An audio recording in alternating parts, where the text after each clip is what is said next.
5 years ago, we placed playtesters beneath an idling Half-Life 2 Strider. It was a really simple prototype, but the feedback was overwhelmingly positive. This experience convinced us we should pursue a Strider encounter in VR. And as a result, we built dozens of prototypes over the next few years. Some designs pressed playtesters into very close contact with the Strider. Some had a Strider chase them through a simple environment, or shoot at them through porous cover. In other cases, the Strider would destroy a wall the player was hiding behind or give a performance the player was meant to observe. A prototype built in 2017 squared the player directly off with a Strider in a quarry, combining many of our ideas into one experience. Based on the success of this prototype, the team moved on to building the shipping experience ahead of you, although it would take another 3 years of refinement to complete. Each iteration brought us a new set of rules and players' expectations. The Strider encounter ahead is a carefully crafted collection of beats shaped by our own ideas of what would be exciting and fun, refined over a long period of playtesting.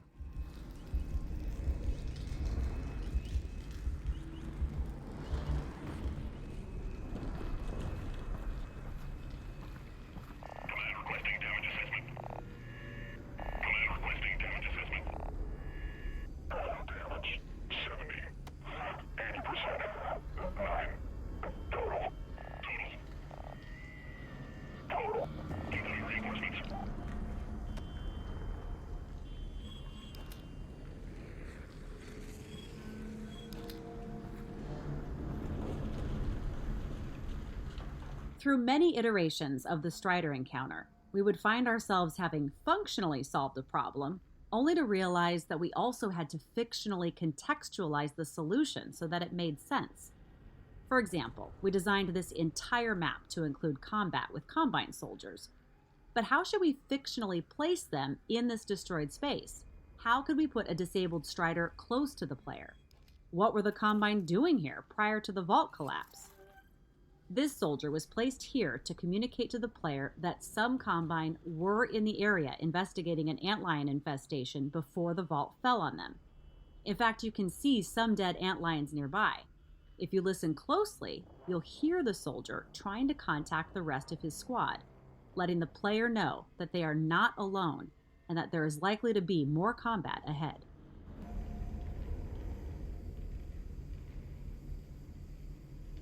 Taking fire.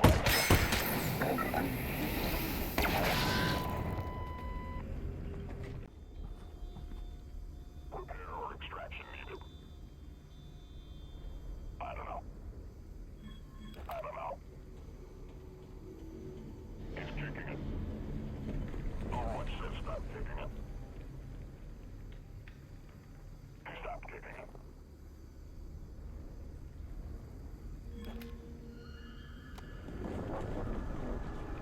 Although we could excuse a few random Combine in this area left over from investigating the antlion infestation, we needed a way to justify the large squads of Combine in the combat encounters that occur later in the level.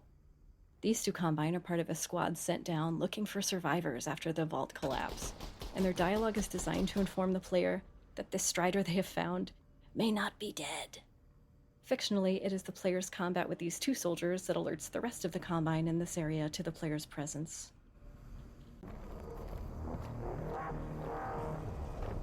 A Strider! Deactivated though. Whew, lucky break there. Could you imagine that thing blocking your way? Oh man, Roz, don't jinx me.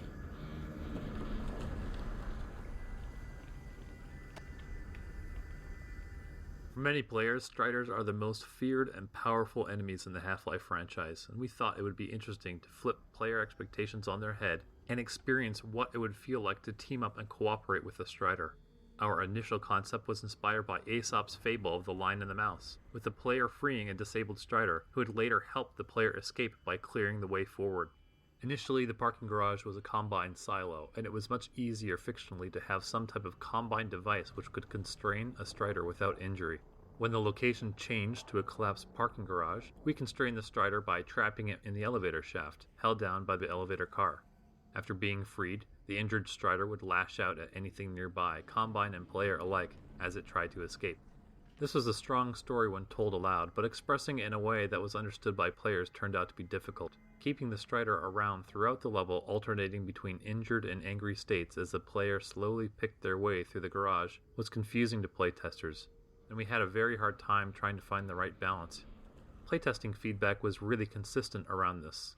So although we loved the idea, we let it go in favor of a more straightforward and achievable dynamic of hunter and prey that eventually shipped. The year we spent pursuing the lion and mouse idea wasn't wasted, however, as we created and refined many of the different story beats that shipped. We also crafted some performances and technology that led to the success of the final experience.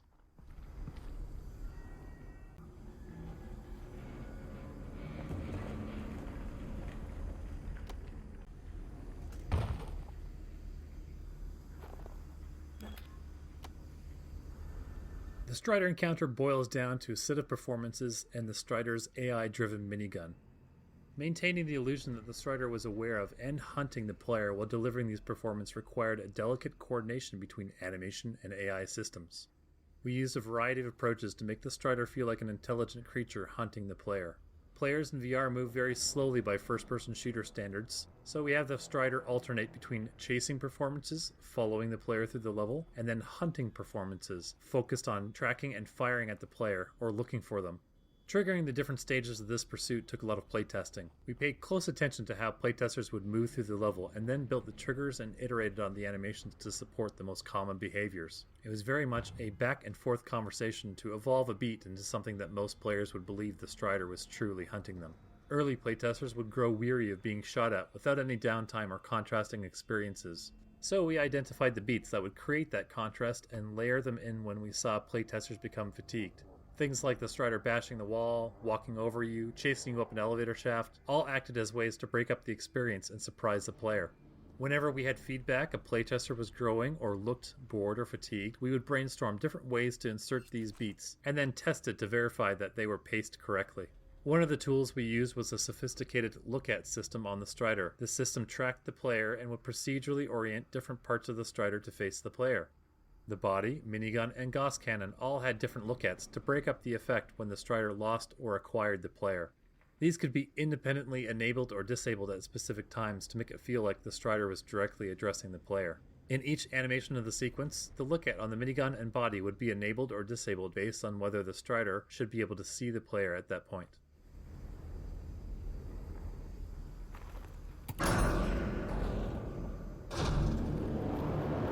Alyx, the Strider! Look out, it's alive! It was important to communicate clearly to the player that they were being hunted by the Strider at this point. We wanted players to see the Strider dust itself off and fixate on them, so that there would be no doubt that they were now the prey. This elevator ride was a useful tool to achieve this, as it is one of the few moments of the game that we have a captive audience. The elevator door facing the Strider was carefully designed to provide enough protection, so that players would feel safe, but enough visibility to see the Strider's performance.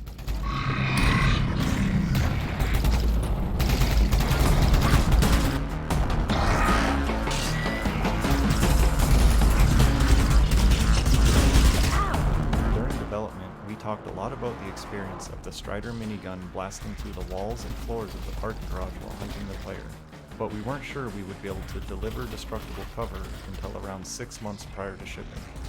To address this, we designed the destructible cover to visually communicate that it was being broken down prior to actually fracturing and breaking. Initially, the cover would look like an unremarkable piece of concrete or other building material, but when it took sufficient damage, it would start to visibly crack and throw off dust particles. When the same piece of cover took further damage, it would then fracture into pre-cut physics objects and generate more dust and debris particles. Through playtesting, we determined how much damage the cover should be able to take before breaking down and forcing the player to move. In the end, the destructible cover system allowed us to deliver on our goal of giving players the impression that the Strider was capable of tearing through the parking garage with its minigun as it pursued them.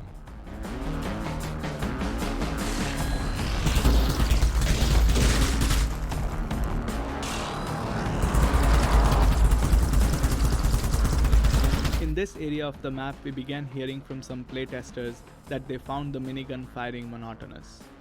Originally, the gun would fire at a set rate, regardless of the player's behavior. To address the monotony, we made several improvements to the Strider AI running just the minigun. The minigun will fire if it sees the player, but take a moment to acquire them. Play an acquired sound to warn them they have locked on, and then stitch the bullets towards the player in its first volley. The minigun volleys themselves were broken up to become more staccato, with random intervals in between volleys.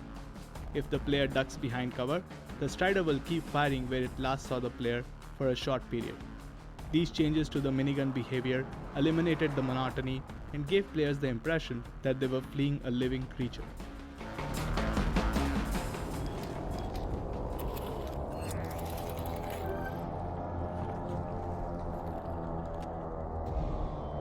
To keep the Strider engagement interesting throughout the level, we knew that we wanted to challenge the player's understanding of what the Strider was capable of.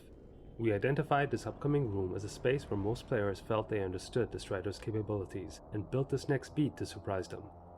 To create the doorframe bash moment, we used the Strider's animation to drive an offline destruction simulation that could be played back by the game engine in real time.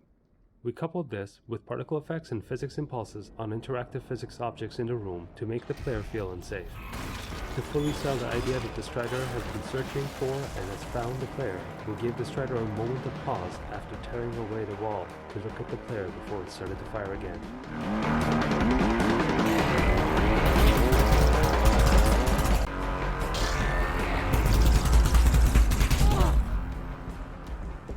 When playtesting the Strider encounter, we learned that players enjoyed fighting a challenging enemy but responded negatively if they took damage in a way that seemed unfair. To address this, we used audio to communicate the state of the Strider.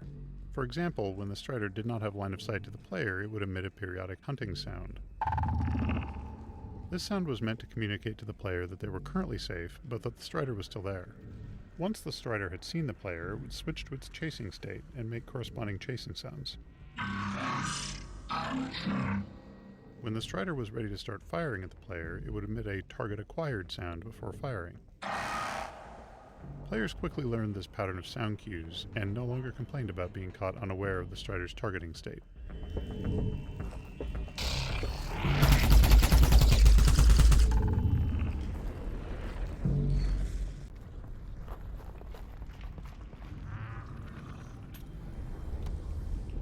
We needed to familiarize the player with the Strider's Gauss cannon firing sequence, so they'd be able to recognize it when they saw it again later in the map. This particular area of the map went through a lot of iteration, as we searched for ways to reliably place the player in the right spot, at the right time, looking at the right thing, the Gauss cannon, as it charged up and fired. To achieve this, we ultimately settled on using a two-handed roller door.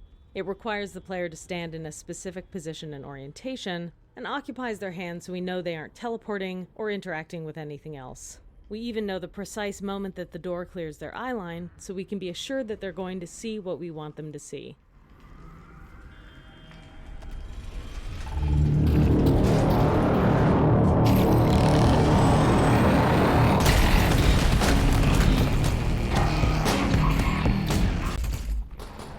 Russell, big gun, when the up central ahead. theme of this map was the lion and the mouse, the encounter with the Strider ended at this point.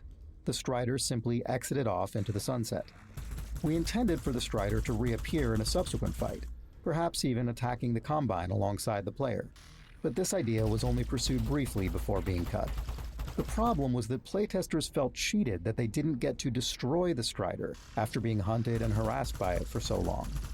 In the final map, once the player steps into the rat maze below, the Strider reappears and begins hunting the player again. Because Alyx does not possess any weapons that can damage the Strider, we explored a variety of ways that the player could take out the Strider using something found in the environment. These included ideas like triggering missiles on a downed Combine helicopter, using a Combine mortar emplacement, or kicking off some type of physics event to sweep the Strider's legs out and kill it. We built prototypes of many of these ideas, and eventually narrowed down to the mounted gun solution that shipped. It was simple, repeatable, and was one of the easier solutions to train under fire.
to end the encounter by killing the Strider in a dramatic boss fight using a weapon found in the environment. This meant that we had to introduce a new weapon which was more powerful than the player's equipped weapons, and which had to remain in the environment after the fight. A mounted gun on an abandoned Combine vehicle made the most sense, and after some initial tests with a downed Combine helicopter repurposed from Half-Life 2, we settled on the armored personnel carrier, since one had already been built for use in another section of the game. Since the gun mechanism itself would be seen for the first time while under pressure from the Strider, it had to have an aiming and firing mechanism that the player would understand immediately. We prototyped a variety of designs, from a machine gun that auto-fired as soon as the player grabbed the handle, to a gun that fired a sticky bomb that had to be detonated by the player after it hit its target. The auto-firing machine gun was too simple to use and lacked dramatic effect, and the extra interaction required to detonate the sticky bomb was too much to teach the player while under duress. We settled on a design that requires one hand to aim and another to both reload and fire. Requiring the player to push the firing mechanism all the way forward to reload was necessary to prevent the player from firing too rapidly.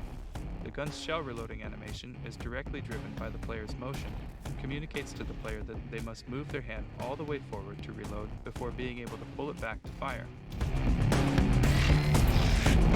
Get it! Get at it! Shoot it! Shoot it!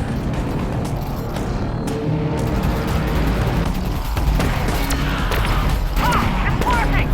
I think it's working! Just so happy about getting shot this way! Keep shooting it! Go, go! Yes! Yes! Keep shooting! That's the way! Shoot! Shoot! Shoot! Oh, yes!